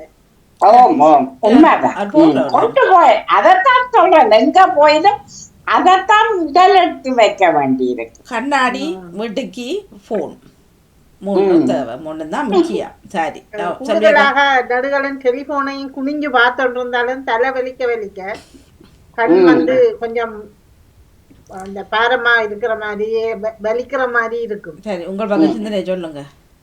அதுவும் தான். இப்ப இன்று நல்ல வாணி, சரியான விடிய காலமில் வாணி நல்லா குளிராக இருந்தது. பயங்கர குளிராக இருந்தது. காலையில இப்படி கிளவுஸ் போட்டாலும் இது போட்டாலும் அந்த கசீர தன்மை மாதிரி அந்த மழை குளிர். ஆனா உப்பு போட்டிருந்தார்கள். அப்ப நாங்க சொல்லி கொண்டு போனோம் 2 பேரும். சிறபடியில சினோ கொட்டுதோ தெரியாது அப்படின்னா. ஆனா பார்த்தால் இப்ப அப்படி கொட்டுற மாதிரி ஒரு மப்பு மந்தாரமா தான் இருக்குது இங்கு. திடீர்னு சொல்ல முடியாது. அவர்கள் போடுகிறார்கள் ஏதோ அவர்கள் செய்தி அறிஞ்சபடினால. ஆமா, காலமா அப்படி கட்டியா ரோட்டுல இருந்தது, கசிஞ்சு அப்படி இருந்தது. அப்ப கொஞ்சம் வரையக்கல சினோ கொட்டும் தெரியாண்டு. ஆனா அந்த நினைச்ச மாதிரி இல்ல, கொட்டையில நல்ல மாதிரி இப்போ ஒரு அளவுக்கு இருக்குது. இனி பிரச்சனை இல்லை. நான் வெளியில போக மாட்டேன். ஆனா வழியா குளிர தெரியல பிறகு. ஆனால் குளிர் மட்டும் நிற்கிறேன். ஏன்னா வீட்டுக்குள்ள சாதாரண குளிரா கிடக்கு. எப்படி இருந்தா ஹீட்டர் போட்டாலும் குளிரா தான் இருக்குது. இப்ப இந்த மாசங்களே அப்படித்தானே, குளிரான இதுதானே. ஆனாலும் அந்த குளிரை பார்க்காமல் இப்படியும் வெளியில போறதும் நல்லது. போட்டு வந்துட்டு இருந்துட்டோம்னு சொன்னா அது குளிரண்டா என்ன பரவாயில்ல, உடம்ப தாக்கி கொள்ளும். அதை பார்த்து கொள்ளிட்டா சரி. சரி, மன்னிக்க வேண்டும். வீட்டுக்குள்ள குளிரா இருந்தால் வீடு கூடுதலான சூடாகிட்டுது. அந்த காற்று சரி செய்யப்பட இல்லைன்றது அர்த்தம். ஆகையினாலே கதவை திறந்து ஓரளவு காற்றை உள்ளெடுத்து விட்டால்தான் அந்த ஹீட் திருப்பி காத்துல சேரும். அவ்வளவுதான். நன்றி. நன்றி நன்றி. வணக்கம். நகுலா சொன்னான் ஒரு வணக்கமாங்க. இனிய காலை உற்சாக வணக்கம் வாணிமோகன். வணக்கம். அருமையான காலை சிந்தனைகளோடு இணைந்திருந்த அத்தனை பேருக்கு முதல்ல வாழ்த்துக்கள். சிந்தனை என்பது ஒரு மனிதனுக்கு தெளிவை எப்போதும் ஏற்படுத்தக்கூடிய ஒன்றாக இருக்கும். அந்த வகையில் ஒவ்வொருவருடைய சிந்தனையும் ஒவ்வொரு பகுதியை தொட்டு சென்றது. அவர்களுக்கு வாழ்த்துக்கள். என்னுடைய சிந்தனை என்னென்றால், அந்த உறவை பேண வேணும் என்ற ஒரு சிந்தனை காலையில் வந்தது. ஏனென்றால் இப்ப உதாரணமாக தலையில முடி வளர்ந்து கொண்டே போனால் அப்படியே வளர்ந்து கொண்டு போகும். ஆனா எதை வெட்டுறோம், கடைசி கீழே இருக்கிற அந்த குஞ்சத்தின் ஒரு பகுதியை, அந்த கீழ் பகுதியை சமனாக சில நேரம் வெட்டி விடுவோம். மற்றும்படி முடி வளர்ந்து கொண்டு போகும். இப்ப சில நேரம் முடியை குறைக்கிறார்கள். இப்ப ஆண்கள் முடியை தொடர்ந்து 2 மாதத்துக்கு ஒருக்கா வெட்டுவார்கள். அந்த முடியை குறைப்பதற்காக வெட்டுவாங்க. அதுபோல விரல்களில அந்த நகம் வளர்ந்து கொண்டு போகும். அந்த நகத்தை மட்டும் நாங்கள் வெட்டி விடுவது வழக்கம். அது நன்றாக வளர்ந்தால் எங்களுக்கு வேலை செய்ய கடினமாக இருக்கும். இது ஒரு இயல்பானது. ஏனென்றால் நாங்கள் மட்டுப்படுத்த வேண்டும். எங்களோட வாழ்க்கைக்கு பாதுகாப்புக்காக இவைகள் எல்லாம் தேவை என்று சொல்லுவோம். ஆனால் உறவுகளிடம் பிரச்சனைகள் வந்தால் அது முளைத்து கொண்டே இருக்கும். உறவுகளிடம் பிரச்சனைகள் முளைத்து கொண்டே இருக்கும். அது இயல்பான ஒன்றாகவே இருக்கும். அப்ப இப்படி உறவுகளிடம் பிரச்சனை வரும்போது நாங்கள் உறவுகளை வெட்டி விட முடியாது. இன்றைக்கு அதுதான் நடக்குது. ஆனா நாங்க பிரச்சனைகளை கூட பிரச்சனை என்று கலந்தறிய வேண்டுமே தவிர உறவுகளை வெட்டி விடவோ உதறி விடவோ அல்லது முறித்து விடவோ நாங்க முற்படும் போது அந்த உறவுகள் எங்களுக்கு இல்லாமல் போகிறது. அது மிக மிக ஒரு கவலையான விடயம். ஏனென்றால் அண்ணா நல்ல பெரிய வீடு கட்டி வாழ்ந்துட்ட, தம்பி சிறிய வீட்டில வாழ்ந்து கொண்டிருக்கிறார். அப்ப தம்பிக்கும் அண்ணாக்கும் பிரச்சனை என்றால் அந்த பிள்ளைகளையே கதைக்க விடுவது இல்லை. அப்படியான ஒரு நிலை கூட சில குடும்பங்கள்ல இருக்குது. அது ஏனென்று பார்த்தோம்டா நாங்க அந்த ஒரு சின்ன பிரச்சனை அந்த பிரச்சனையை மட்டும் தீர்த்து விடுவதில்லை, அந்த உறவையே அப்படியே வெட்டி விடுவோம். அது காலம் போக தனித்த உறவுகளாக வந்து விடும். அதாவது அந்த உறவுகள் இல்லாத ஒரு நிலை சில குடும்பங்களிடம் வந்துவிடும்.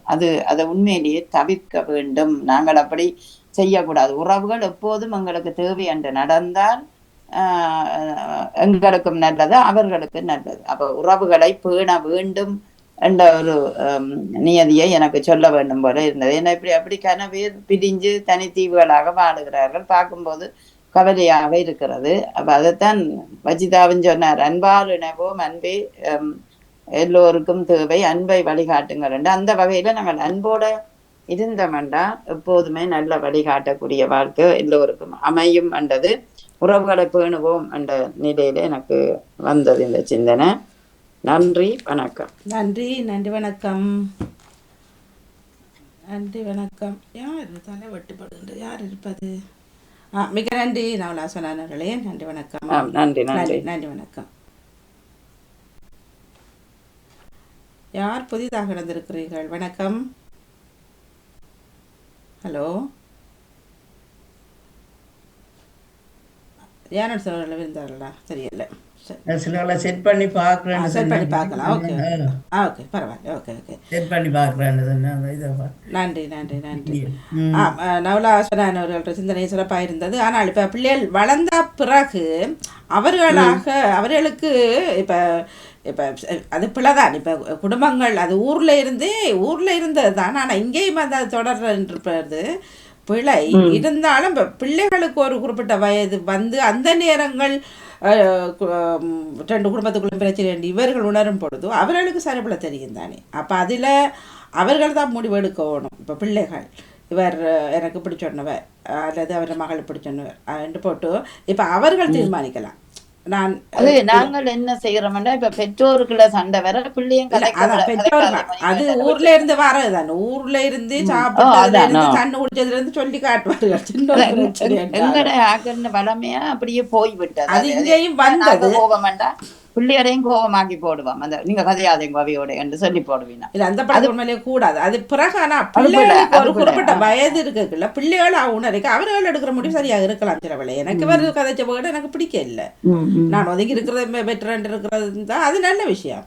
சும்மா இந்த நேரம் நோய் நோய் நோய் என்று கொண்டிருக்கிறத விட யாரு தாமரக்கா அடிக்கடி சொல்லுவேன். என்ன தாமரக்கா சொல்ற நீங்க அடிக்கடி பழமொழி வலுவழுத்த ஏதோ ஒன்ற போல வலுவழுத்த நட்புலம் பார்க்க வெட்டுண்டா பாக்கியே சிறப்பு அப்படி இருந்துட்டா பிரச்சனை முடிஞ்சு. சும்மா இந்த நேரம் நோய் நோய் என்று கொண்டு இருந்துட்டா எல்லாத்துக்கும் குற்றம் குறை சொல்லி கொண்டு பொறா பிடிச்சது கூட. இப்ப இந்த உலகத்துல அதான் நடக்குது. பொறாமையால வர பிரச்சனை இப்ப நேற்றம் அதான் இல்ல. அந்த ஒரு குறிப்பிட்ட கால சந்ததி நாங்கள் தாயத்துல பழகி வந்த அந்த பழக்கத்தோட வாழ்ந்ததான். இனி வார சந்ததி நன்றாக வாழலாம் தான். இப்ப நான் பாக்குறேன் சில நேரம் இந்த மாமனும் மாமியும் கதைக்கிறேல ஆனா மாமன் பிள்ளைகள் ரெண்டும் பாடசாலையில நல்ல ஒற்றுமையா இருக்குது. அப்படி பார்க்க அப்படியும் சந்தோஷமா இருக்கு இளம் சமுதாயம். ஆனா இளம் சமுதாயத்துல பிரிவுகள் வரக்கூடாதுன்னு நாங்க நினைக்கிறோம். நாங்கள் எங்கட சமுதாயம் தானே அந்த ஒரு அறியாமையாத திருந்தாத ஜென்மங்கள் இருக்கு, ஒன்றும் பண்ண முடியாதானே. இப்ப சில ஜென்மங்கள் இருக்குது திருந்தாதுகள் சரியா.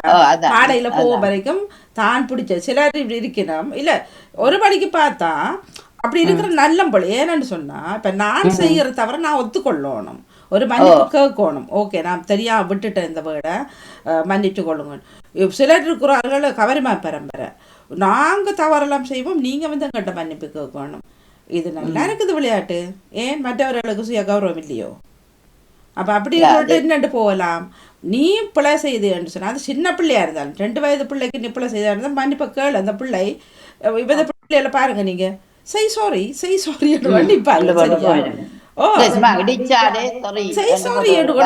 குட்டிகளே நிக்குங்க. அப்ப நாங்க சொல்றது இல்ல, ஒரு மன்னிப்பு கேட்கறது தப்பில்லை. அப்ப வளர்ந்த பிள்ளைகளுக்கு நீங்க வச்சுப்பட்டு கம்மட்டு இருப்பீங்களா, அவங்களே வந்து மன்னிப்பு கேட்கணும் வேண்டாம். உனக்கு கௌரவம் மற்றவனுக்கு கௌரவம் இல்லையோ? சொல்லாட்டி அந்த பிள்ளைகள் நல்லா மாறாது. சொல்ல மாட்டேன். ஏவனாக்களோட நாங்க வளர்கிறது ஒரு பேக்க தட்டினாலும் சரி அதுங்களுக்கு பழக்கம் இல்ல. அதுக்கப்புறம் அது பள்ளிக்கூடத்துல இருந்தே சொல்லி கொடுக்குறோம். முதல்ல சொல்லி கொடுக்குறோம் அதைத்தான். உன் ஷூ அதுலவ உன் ஜாக்கெட் அதுலவ சொல்லு மன்னிப்பு இது ப்ளீஸ் நன்றி. இதுகள் வந்த உடனே நான் இந்த மக்கள்கிட்ட உடனே பார்த்ததை நான் உடனே எழுதினேன். இந்த மக்கள் என்ற இந்த மக்களும் சொல்லாதவர்கள் இருக்கணும். இப்ப காசை கொடுத்தாலே நாங்க கையில காசை கொடுப்போம் சரியா, அவர்கள் அப்படி கீழே வைப்பார்கள். இப்ப நாங்க வாங்கி போட்டு கீழே வச்சா அவர்கள் கேட்பார்கள், நான் உனக்கு கூட்ட கையில நடந்த நீ என்ன கீழே வைப்பான்ட்டு. கையில வாங்க மாட்டேன்.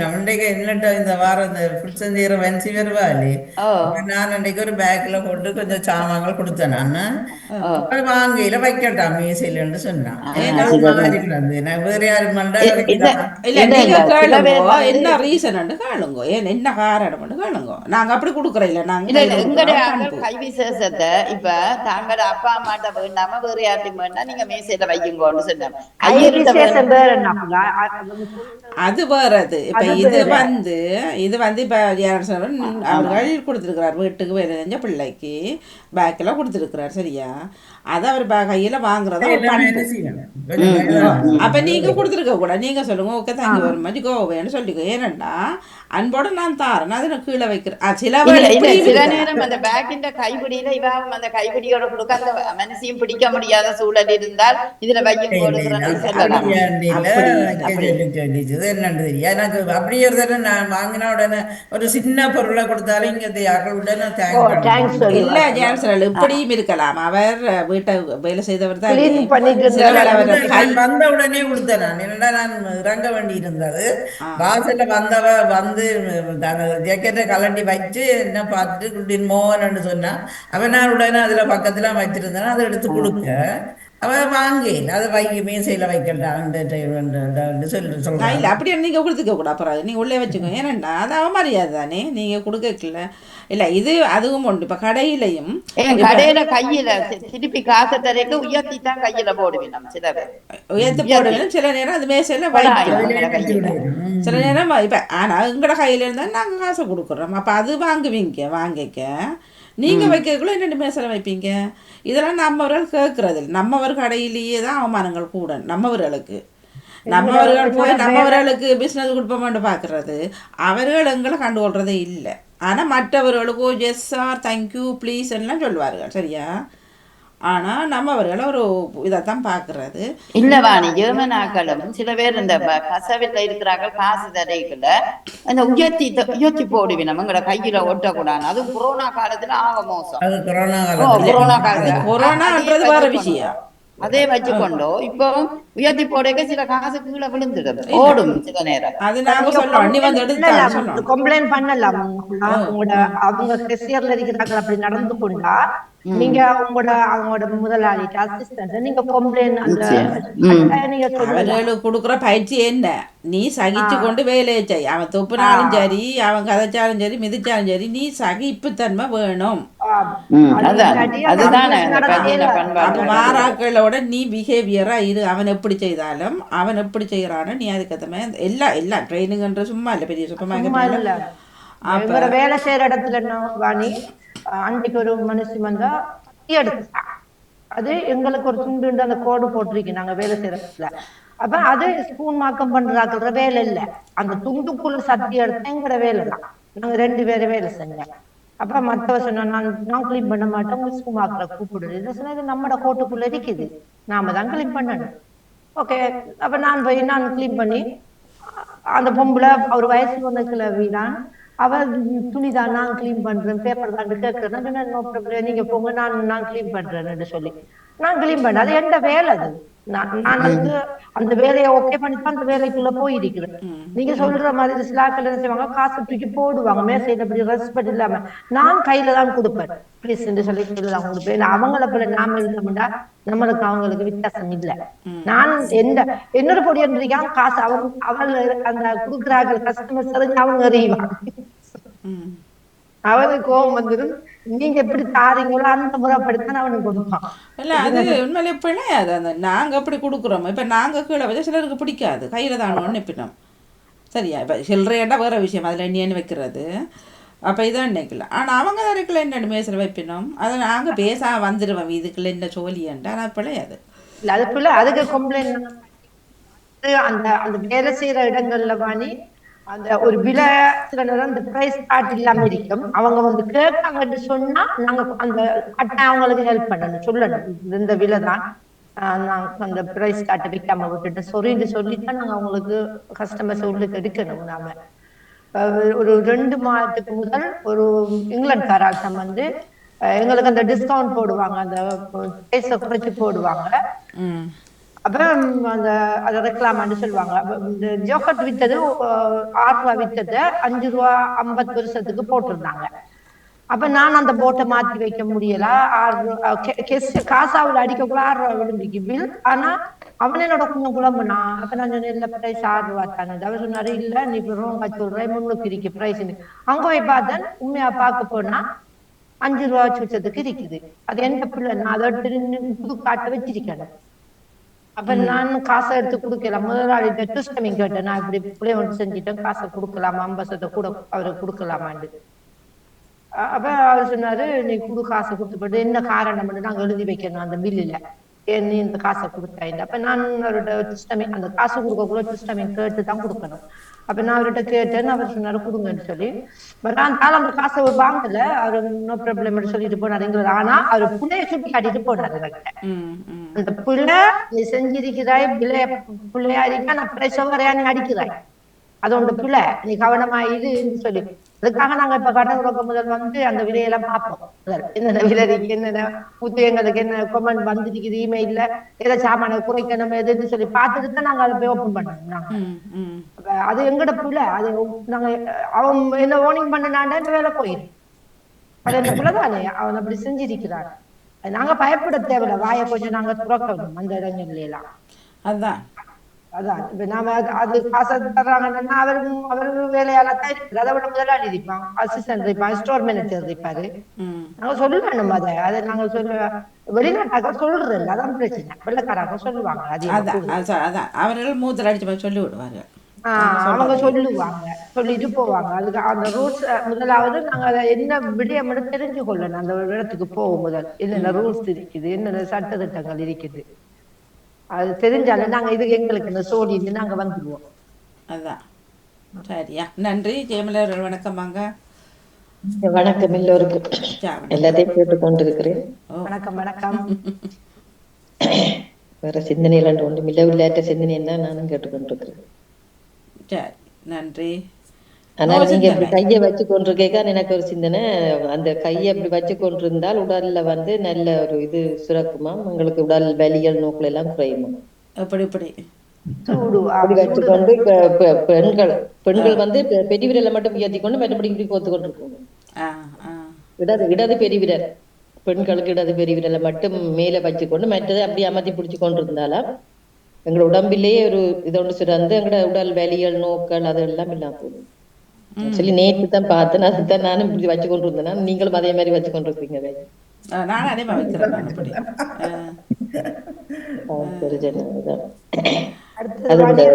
ஒரு முத்திரை தான் ஒரு முத்திரை அப்ப இதை எப்படி வச்சு கொண்டு இருந்தால் எல்லாத்துக்கும் காரணம் அந்த நரம்புகள் தானே அதுகளிலிருந்து அந்த ஒவ்வொன்றா இது மாதிரி தான் மின் கம்பி அப்படியே போகுது தொடர்பு போகுது ஒவ்வொன்றும் இருக்கிற விஷயம். அதே மாதிரி தாமரை மாதிரி இப்படி இந்த எங்களோட தேகைகளோட ஒரே இடத்துல வச்சு இப்படியே செய்து கொண்டு இருந்தா தாமரை மாதிரி விரிச்சு கொண்டு சின்ன எல்லாம் பண்ணும். இது வந்து எங்களுக்கு மகிழ்ச்சியை தரும். இப்போ விடிய ஒளிம்பி இப்படி செய்திருந்தா அந்த தீய எண்ணங்களோடும் இல்லாமல் மகிழ்ச்சி எப்படி எங்களோட உடம்பு இதுல மனதில்கிட்ட வந்து மகிழ்ச்சி இருக்கணும் ஒரு இது இருக்குமா சொல்லி அது நேற்றுத்தான் பார்த்தேன். உண்மையில் இருக்கு. ஏன்னா அதுல கீழே நான் அனைமா உண்ட பார்த்துட்டு கீழே என்ன எழுதிருக்கணும்னு தான் பார்ப்பேன். நான் எழுதினதெல்லாம் நல்லா தான் எழுதிருக்கணும். நீங்க ப்ரே பண்ணக்குள்ள இப்படி கையை வச்சிருக்கிற நீங்க ப்ரே பண்ணக்குள்ள இது மாதிரி நீங்க இப்படி கையை தானே வச்சிருக்கீங்க உள்ளுக்குள்ள. இல்ல இந்து மக்கள் நீங்க எப்படி வச்சிருக்கிறீங்க? இந்து மக்கள் இப்படி வச்சிருப்பாங்க. ரெண்டு கையை போண்டா கூப்பி எப்படி வச்சிருக்கிறீங்க? எப்படி என்ன தெரியுங்க எங்களுக்கு தெரியுதே இல்ல இல்ல நான் இல்ல அந்த ஜேமல வச்சிருக்கிறாங்க ரெண்டு கையை கூப்பி வச்சிருக்கிறாங்க. அது கும்பிடுறது நீங்க எப்படி கைய வச்சிருப்பீங்க? கைய விரலுக்குள்ள வச்சு வச்சிருப்பீங்க அதிகமாக. அவங்களும் கும்பிடுறது இப்படித்தான். இல்ல கும்பலை போட்டு நீங்க வச்சிருக்கிற மாதிரி தான் எங்கட பக்கம் நான் பார்த்திருக்கேன். சர்ச்ல அப்படி கையை இப்படி வச்சு கண்ணை மூடி ப்ரே பண்ணுவாங்க. சிலர் இப்படி வச்சிருக்கீங்க. சில பேர் இந்த வயது போனாங்க தியானம் செய்யறார்கள் இப்படி வச்சுக்கொண்டு இல்ல இல்ல இப்ப எங்கட கோயில எல்லாம் இப்படி கும்பிட்டு திரும்ப இப்படி வச்சு இப்படி கும்பிட்டதான் வச்சிருப்பேன். முதல்ல இப்படி செய்துட்டு சும்மா இப்படி வச்சுக்கொண்டு இருப்போம் வச்சிருப்பேன். நான் அப்படி கண்டிருக்கிறேன். நான் நீங்க செய்திருக்கிற மாதிரி. மூணாவது முறை நாங்க உயர்த்தி வனத்துல தாமரமாய் விரிச்சு நெத்திக்கு மேல உயர்த்தி இல்லை ஒவ்வொன்றை வந்து செய்யக்குள்ள உண்மையிலேயே விஷயங்கள் இப்போ அன்றைக்கு வந்து கண் பயிற்சின்னு காட்டினவர் ஒருவர். இப்போ கீழே இருந்து இப்படி இப்படி அழுத்தி ஒரு 5 தரம் கீழையும் அப்புறம் மேலே அழுத்தி 5 தரமும் அப்புறம் இந்த 2 பக்கம் இப்படி இப்படி செய்யட்டாமன்னு சொல்லி நரம்பு உண்மையிலேயே அது செய்ய துவங்கின பிறகும் சரியான குறைவு எனக்கு தலையடி வாடுறது. தலையடி வந்தா அதுதான் செய்ய வேணும். அதான் செய்யறது. அந்த பாயிண்ட் இருக்கு. அந்த பாயிண்ட சுத்தி 3 தரம் மேலையும் கீழையும் அப்படி 3 தரம் சுத்தினா சரி. இதுல 5 மேல 5 உண்மையிலேயே அது ஒர்க் அவுட் ஆகினது. ஒவ்வொன்றும் அந்த நரம்புகளோடு சம்பந்தப்பட்ட விஷயங்கள் தானே ஒவ்வொன்று செய்யக்கல அப்படியே போகும். எங்கட நாங்க தொழுகிறோட தொழுகை இஸ்லாமிய மக்கள் தொழுகிறோட தொழுகை ஒரு யோகா மாயிட்டா. 5 நேரமும் நாங்க காலையில நீங்க சொல்ற மாதிரி இப்ப கையில இஸ்லாமிய மக்கள் இல்ல ஒட்டு மதத்துல எல்லாரும் தான். இப்ப நீங்க எங்கட கோயிலுக்கு போனீங்கண்டா கைய கழுவி காதுக்குள்ள மை இப்படி காது 2ஐயும் விரலுக்கு போட்டு காதை மேல இருந்து கீழ இருந்து கழுவணும் 3 தரம். காதை கைய விரலை இப்படி இந்த விரல்ல இருந்து முடங்கை வரையும் காதை கழுவணும். தலைய நெத்தில இப்படி அந்த ஒதுச்செயர்ன்னு சொல்லுவோம். காலை விரலுக்குள்ள விரலை போட்டு காலை கழுவணும். இல்ல அது எங்க மஸ்கில செய்யணுமா? மஸ்கில் அதுக்கு தண்ணி வச்சிருப்பாங்க. எல்லா மஸ்கிலையும் தண்ணி வச்சிருப்பாங்க. அதுல செய்யறதோ இல்ல அக்கள் வீட்டு அதை செய்யாம தொலையலாது. வீட்டை ஒதுண்டு சொல்றது அது 5 நேரம் நாங்க செய்துதான் நாங்க தொழணும் தொழுகையில. அந்த தொழுகையில தண்ணி வச்சிருப்பாங்க. அதாவது அந்த பொது எடுக்கிற தண்ணி வச்சிருப்பாங்க. இல்லாட்டி பைப்ல வச்சிருப்பாங்க. இந்த இப்படி பக்குமாய் கட்டி தண்ணியில பைப்போட வச்சிருப்பாங்க. காலுக்குள்ள 2 விரல் 5 விரலையும் போட்டு காலு இப்படி மசாஜ் 2 சுடுறமாய் எடுத்து மேல உயர்த்தணும். முடங்கால் வரையும் கழுவணும் காலை. 5 நேரமும் நாங்க கழுவுறது. அடுத்து நாங்க இந்த ருக்கு செய்யறது குனிஞ்சி நிலத்துல தலையை முட்டி அது மேல உயர்த்துறது எல்லாம் ஒரு விதமான யோகா தான். யோகா மாதிரி தான் இருக்கும். எல்லாமே பயிற்சிகள் தான் நாங்க செய்ய. ஒவ்வொன்றுமே பயிற்சிகள். ஒவ்வொன்றுக்கும் ஒவ்வொரு இதுகளை கொடுக்குது. என்ன ஏன் வாணி நாங்கள் பஞ்சாங்க அட்டாங்க நமஸ்காரம் பஞ்சாங்க நமஸ்காரம் நாங்களும் விழுந்து கும்பிடுறது வந்து வஜிதாக்களும் எங்களை மாதிரி ஒரு விழுந்து கும்பிடுறது இருக்குதானே. நாங்களும் அப்படி மற்றது வஜிதா பிள்ளையாருக்கு 3 முறை குட்டி நாங்கள் முழங்கால் மட்டும் இருந்து எழும்புவோம். அது ஒரு 3 தரம் 5 தரம் செய்யறாங்க. நாங்க 5 நேரமும் செய்வது கடமை என்று சொல்றேன் நான். நீங்க 5 நேரம் செய்யறது. நீங்க கடமை காத்துக்கிறீங்க, நாங்கள் நான் கூட நடத்து காய்ச்சோம். நாங்கள் ஒட்டு மொத்தத்துல இதெல்லாம் வந்ததெல்லாம் ஒவ்வொரு பயிற்சி ஒவ்வொரு இதுகளுக்கு தான் உடற்பயிற்சி தான் எல்லாமே வந்தது. இன்னொன்று என்னன்னு சொன்னா எங்க ஆத்மாவை நாங்க ஒருநிலைப்படுத்தி படைத்தவனுக்கு நன்கு செலுத்துறோம். அப்ப அது கூட அதுவும் வழிபாட்டில இருக்குது. அதுக்கான கோயில்கள் உருவாக்கி அதுக்குதான் செய்யறோம். அதை எங்க 2 பேர் செய்வார், 3 பேர் அப்போ ஆன்மா ஒரு லயத்தோட நினைக்கிறீங்களா? எங்கே எல்லாம் போய் வரோம், வெளியில போய் என்ன செய்வோம். அந்த டைம்ல எங்கடா காலத்தை ஒரு நிலைப்படுத்துற எல்லா நேரமும் சரி வராது. கஷ்டம். அதைத்தான் சொல்றேன், வராது கஷ்டம். நாங்களும் இப்ப தொழுகைக்கு அல்லாஹ் தக்பீர் கட்டி இப்படி 2 கையை வச்சோம். இன்றைக்கு நான் திறப்புங்கடா வச்சது. அந்த ஏமல சொன்ன அந்த அது ஒரு சிறப்பான விடயம் தான். அதே நேரம் நாங்க கும்பிட்டு கொண்டு இறுக்கி 2 கையை அமர்த்தி கொண்டு இருந்தாலும் அந்த உள்ளங்கைக்கு நல்ல எக்ஸசைஸ். உடல்ல சூடு தானாக வரும். இப்ப குளிர்காலத்துல எல்லாம் இப்படி அமர்த்தி பிடிச்சு கொண்டு இருந்தோம்னு சொன்னால் சூடு உடம்புக்கு வரும். வெளியில போய் சில பேர் இப்படி நின்று கதை கேட்க அப்படி செய்கிறவே இங்க செய்யறது. பாண்டைக்கு கொண்டு பாக்குறேன், இப்படி இந்த உள்ளங்கையில இப்படி இப்படி இப்படி செய்து போட்டு பிறகு இப்படியே இப்படியே ஒவ்வொரு விரலா செய்து இந்த நடுவிரலை இப்படி இப்படி அழுத்தணுமா, சரியா? ஒரு 5 தரம் இப்படி நடுவிரல்ல அழுத்திட்டு பிறகு இப்படியே போய் திரும்ப இப்படி திரும்ப இதில் 5 தரம்னு சொல்லி விளக்கங்கள் நிறைய ஞாபகம் இல்லை. அப்போ 2 கையிலும் அப்படி நான் செய்யணும். சும்மா இருக்கக்களையே இதில் இருக்கக்களே செய்யலாம். அடிப்பாதத்தையும் செய்யணும். அடிப்பாதத்தையும் அன்றைக்கு காட்டப்படும். பெட்ல இருந்தே நீங்கள் இப்படி இப்படி செய்யலாம். அடிப்பாதத்தை நாங்கள் அப்படி செய்துட்டு படுத்தாவாம். நாங்கள் ஒரு எத்தனையோ கிலோமீட்டர் நடக்கிறது சமம். நாம் அது அவ்வளவு சக்தியை கொடுக்குமா? இப்படி பிரட்டி எடுக்கணும். கதிரையில இருக்கேன் கீழே காதை நாங்கள் கூடுதலான நேரம் கம்ப்யூட்டர்ல இருக்கிறாங்களுக்கு காதை முன்னுக்கும் பின்னுக்கும் ஆட்டி கொண்டு இருந்தாலே இதுதான் நாங்க காசு கொடுத்து போறோம். இதெல்லாம் இலகுவா செய்யக்கூடிய செய்யறது போறோம். இப்போ யோகா ஞாயிற்றுக்கிழமையில வாரல்ல ஒருத்தர் தவிர அவ்வளவும் அந்த இருக்க பயிற்சியை நிறைய செய்வார் தர்ஜினி. இருக்கையிலிருந்து செய்ங்க இப்படி என்று சொல்லி பிறகு மற்றது உண்மையிலே இதாக காசை கொடுத்து போயிட்டு அவன் அந்த டைமை பார்ப்பான். ஓகே 25 நிமிஷம் ஓடுங்கோ, அடுத்த கிளாஸ் வாங்கும், 50 பவுன்ஸ் அங்கே வருது. இப்போ மசாஜிங் எல்லாம் என்ன மசாஜிங் சும்மா போய் அவர் ஒரு இடம் போட்டு தடவுறார். அதை நாங்கள் செய்யலாம் இங்கே. ஏன்னா நாங்கள் எங்களுக்கு அந்த நேரத்தை போடுறதில்ல, தான் பிரச்சனை. ஆனால் அவர் தர நேரத்துக்கு போகிறோம் தானே, 11:30 வேணால் நிற்கிறோம். அப்போ அந்த 11:30 நான் எனக்கு அந்த டைமை வைக்கிறல்ல அதை காசு காட்டுறேன். அங்கே காசை கொடுத்து போகிறோம். இதுதான் அது டியூஷன். எப்படி போகுது நிலைமையா? சரி, நன்றி எல்லோரும் சேர்ந்து. சீத்த துணிக்குள்ள இருக்கிறீங்க. ஓ பின்னர் தச்சு போடுவோம் சட்டையோட்ட, சுருக்கு சட்டையோட்டு இல்ல வடிவாரிக்கு அந்த சீத்த துணி அந்த முதல்ல அந்த கூப்பங்களோட ஞாபகத்தை கொண்டு வருது. இந்த காலகட்டங்கள் ஓடு திரிகிறது, தைப்பங்கள் தானே உண்டு, இப்படி துணியெல்லாம் வாங்கி தைக்கிறதுக்கு ஓடு திரிகிறது. அங்கே நன்றி, வணக்கம்.